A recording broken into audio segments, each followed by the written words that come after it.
Hello everybody, my name is Andrew and welcome to a special Zero Camp video about the January 2025 rules update for War Machine.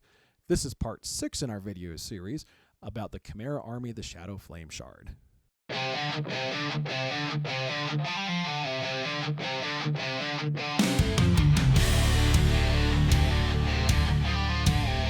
Excellent, so the Shadowflame Shard updates, we're going to go and start off with the Drakyon. So the Drakyon is part of the Shard Incarnate's cadre, for those of you that are not familiar. Still kind of new-ish to the scene. Hopefully a lot of you have seen play with it or played into it at this point, but you never know.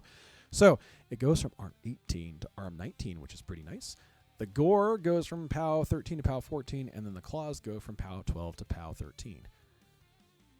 Overall, this means when this bad boy is not slamming, it is just got straight up more damage output, which is nice. And then it's also a little harder to kill, which is pretty nice for the Drakyon moving forward. So the Hydrix gets some pretty interesting changes. This Hydrix goes from speed 5 to speed 6. It's pretty solid. One of its dorsal options, the wings, goes from cost 5 to cost 3, which is nice. It no longer grants +2 speed, but it does now grant shield guard in addition to flight. I know that for a lot of the folks in our meta, that's a confusing change. It's hard to, for fluff reasons, justify why it grants shield guard with wings. However, I think those are just a nice game balance change. It does mean you've now got shield guard a little bit more in faction, which is nice. The Hydrix is now not just this horrifying ranged machine, but I mean, it still is a little bit. It's just one speed slower than it was. The Toothy Maw that it has, so one of the central head options goes from cost 4 to cost 5, but it goes from a range 1 melee attack to range 2, and it adds 1 mat. So now the mat of the model goes up from a 6 to a 7 when you take the Toothy Maw. The other change is that the Diviner Head, another central head option, its melee attack goes from range 1 to range 2, kind of to just keep that in line there. The Incarnate Conjuror, again from the cadre, loses the cavalry advantage, but gains resistance fire. I've wanted to talk about Nyxyan because I got a chance to play into Nyxyan, and it was straight up flashbacks for me from other casters in Mark III. So let's dig into this. Nyxyan was Arcane 7 and is now Arcane 8. An extra fury to play around with is nice. They also just have stealth now, base, which is awesome. It's going to make it a lot harder to get your grubs on them from far away. The biggest change is replacing Long Shadows with Revelations of the Outer Darkness. So Long Shadows, for those of you that are not familiar, was if the model died in control from an arcane attack, you picked up a focus or fury. What Revelations of the Outer Darkness does instead is that this model just gets to cast a spell without spending fury. If you lose a friendly faction warrior model within 12 inches of this one, it's kind of insane. So it's very similar to, say, Agathon from Infernals, for those of you that are familiar. This sort of mechanic right now does not exist in the Prime armies, so this is a really interesting thing. And this gets really scary considering the next change, which is Nyxyan loses a rack slot, but gains Breath Stealer. Breath Stealer is -2 def and speed. No thank you. I would not like this. This means out of activation, potentially, Nyxyan just breath steals something that hasn't activated yet, and it loses 2 speed, and it throws a wrench in all your plans. Assuming that there's not another better spell to throw at things, there's some gnarly tech here. Also, Nyxyan's Howling Flames, that one of their signature spells, goes from POW 12 to POW 13. So Rassyk's feat changes a little bit here. The giant wall of text is there, but realistically what it means is that they also get reposition 3. So it's no longer just defensive strike, which is good, but also reposition 3 to help maximize defensive strike. So that way they can't just charge in, maybe not kill something, and then whatever they don't kill forfeits its movement to attack them. No, they can repo back out to make them have to move in, which is fantastic. Sadamancer Scion goes from a def 13 to a def 15, which makes them a lot more survivable. I'm going to butcher this name. I think it's Skylla. It might be Skylla. It might be Scylla. I don't know. However you pronounce the Angry Snake people name here, they got a lot of changes. Speed 5 to speed 6. Always nice to just have more speed. Rejuvenating Miasma. So now while within 3 inches of the model, they gain concealment, and if they activate within 3, they pick up, they just heal D3, which is super nice. The Ripping Jaws melee weapon, they gain Life Stealer. They lose the Crit Consume. Crit Consume, hit or miss. Sometimes it's really nice. Since we don't have a lot of the Ancient Shroud sort of things that existed in Mark III where you had models that could only take 1 point of damage at a time, it's less concerning. But Life Stealer now says if it destroys an enemy model, another model within 10 inches gets to heal D3 points. So now you've just got this silly like beast that runs around potentially just healing everybody. Also, the Vorpal Maw melee weapon goes from range 1 to range 2. So there is also the Transfiguration rule that you're seeing over here. The big point with Transfiguration is that while the effect is still the same, it now triggers on destroyed rather than boxed.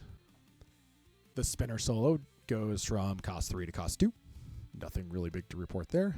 The Wraithwing Paragon, this model gets a pretty drastic rework. So it loses Hyper Aggressive and Shield Guard, but gains Sprint and Warping Winds.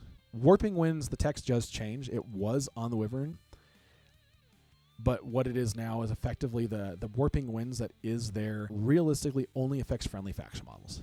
So kind of like what we saw elsewhere, it's to say, hey, mercenary models can't benefit from this as well.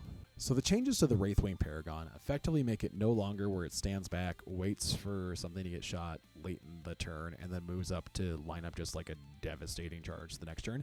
Now it wants to engage, kill something, and run back and protect its buddies. Warping Winds with it means that you've got that range penalty on a solo rather than the big scary thing. The Cinderbacks go from arm 14 to arm 16. Their attack, the Fire Blast, also goes from range 10 to range 12, which is nice. The Wormspine Shadowmancers. So they go from cost 5 to cost 4, but they lose all their damage boxes. So the support unit that arguably was somehow almost the most survivable against like Blast, except for, say, the Arcane Mechanics for Storm Legion, is now no longer the case. These models are now very murderable. It's going to help keep them in the back lines a little bit more. They still have a killer suite of support, though. Do not get me wrong. The Wyvern sees a lot of changes here. So to talk about that, goes from Def 12 to Def 13, which is nice. So now you've got this super heavy running around that is more difficult to hit. While Def 13 doesn't seem like a big deal, it changes the math quite a bit on what does and does not hit a Wyvern. Any defensive buffs to it suddenly make it much more difficult to hit just because of how dice mechanics and that math works inside a War Machine. So this is a good change for the Wyvern. It does, however, lose the Warping Winds, but that moved over to the Wraithwing Paragon, so that's okay. It did pick up the Reposition 3 instead, though, which means it can get in there and it can bounce out of the way a little bit. It's still hard to move around an 80 mil base, but it's still now more maneuverable. The changes next are all changes to the weapons. It's kind of an interesting set of changes. So the Flame Breath goes from a range spray 12 to a range spray 10. So it loses a little bit of range on that, which is fine. But now the spray lines up with its Draconic Aura, so it's not spraying outside of its damage buff Animus, which is nice. The Tail Strike, the melee weapon, goes from POW 17 to POW 14, loses crit smite, but gains crit knockdown. What's important here is that this is the longest range melee weapon on the Wyvern, and it is no longer the most powerful, which means for all of its damage output, or for at least for a maximized damage output, it's not just sitting 3 inches away from something anymore. It has to get closer. That being said, the bite on it goes from POW 16 to POW 15, but the talons go from POW 15 to POW 18. So that's a lot more damage output if you're in range of the talons.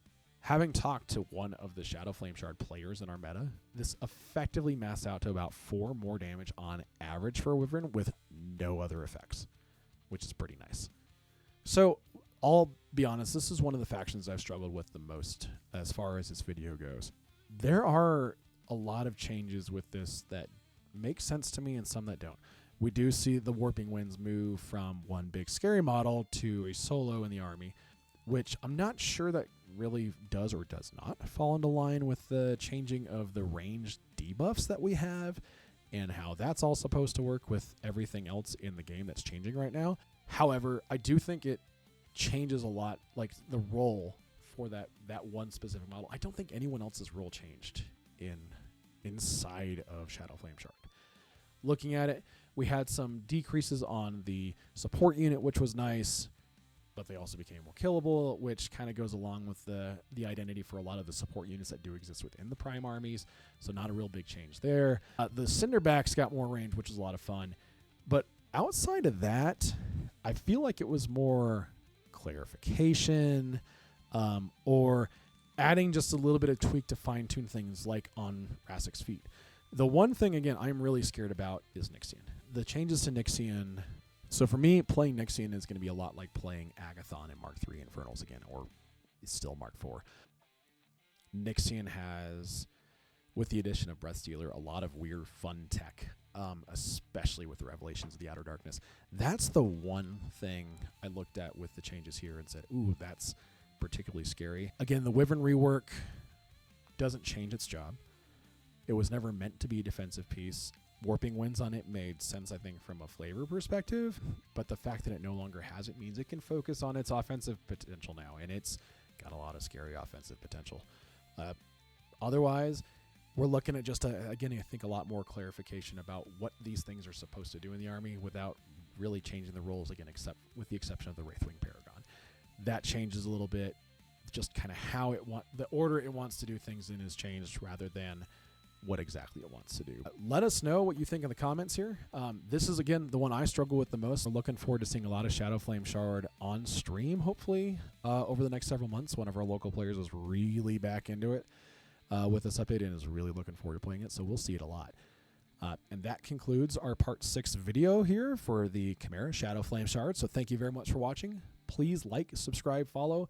Let your friends know we're trying to spread the good war machine around. We're also trying to hit 1,000 subscribers on YouTube this year for the channel, so that way YouTube pays us and we're not just collecting money from you guys, which any support is awesome. Thank you so much. But thank you. Stick around. We still have some more videos for our armies here, and if not, we'll hopefully catch you on our next stream. Thank you so much. We'll see you then.